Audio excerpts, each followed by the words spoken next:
হ্যাংলার রেসিপিতে আপনাদের সবাইকে স্বাগত। আজকে হাই প্রোটিন একটা ব্রেকফাস্টের কথা বলবো, যেটাতে তেল ঘি তো মোটেই লাগে না, কিন্তু এত হেলদি, তার সাথে টেস্টিও, যে একবার খেলে আপনার বারবার খেতে ইচ্ছে করবে। সূর্যাকি ডাল হরিদ্বার ও জব্বলপুরের একটা খুবই ফেমাস স্ট্রিট ফুড। এই রেসিপিটি বানানোর জন্য প্রথমেই এক কাপ মুগের ডাল নিয়ে নেব। সেটা ভালো করে জলে ধুয়ে নেব, যতক্ষণ না ডালের পুরো নোংরা জলটা বেরিয়ে যাচ্ছে। তারপর ভালো জল দিয়ে সারা রাতের জন্য ভেজাতে রেখে দেব। সকালে উঠে সেটা কুকারে দিয়ে রান্না করে নেব। প্রথমেই ডালটা দিয়ে দেব, জলটা কিন্তু খুব ভালো করে মেপে দেবেন, যাতে একটু জল না থাকে, পুরো শুকিয়ে যায়। দিয়ে এটা হাই ফ্লেমে 2 সিটি এবং কমিয়ে 3টে সিটি দিয়ে দেব, তাহলে একটা ম্যাশি ডাল তৈরি হয়ে যাবে। যতক্ষণ মুগ ডালটা সেদ্ধ হচ্ছে ততক্ষণ জিরেটা শুকনো খোলায় নেড়ে নেব। ঢেলে রেখে ওই খোলাতেই ভেজে নেব শুকনো লঙ্কা। এটা কিন্তু বেশ কালচে করে ভাজবো, কারণ এই রেসিপিতে ওই পোড়া লঙ্কাটাই লাগে, যেটার গন্ধ এবং টেস্ট কিন্তু খুব বাড়িয়ে দেয়।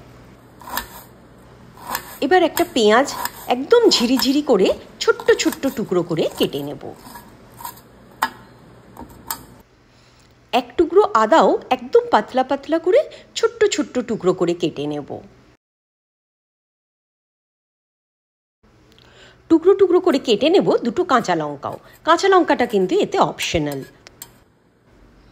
একটা লেবু নিয়ে মাঝখান থেকে কেটে রেখেছি।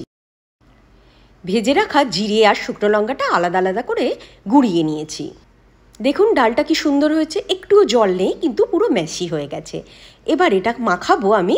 পেঁয়াজ কুচি দেব, লঙ্কা কুচি, আদা কুচি, গুঁড়িয়ে রাখা জিরে, ভেজে রাখা শুকনো লঙ্কা, এটা কিন্তু বুঝে দেবেন আপনার ঝাল অনুযায়ী। বিট নুন, 1 চামচ তেঁতুল গোলা জল, অল্প করে চাট মশলা, আর লাগছে লেবুর রস। এবার সব কিছু ভালো করে মাখিয়ে নেব একটা চামচ দিয়ে। এই চটপটা হেলদি চাটটা খেলে আপনার মুখে লেগে থাকবে, মনে হবে প্রায় এই জলখাবারটা করে খাই। এটা এত হেলদি যে আপনি বাচ্চা থেকে বয়স্ক সবাইকেই দিতে পারেন।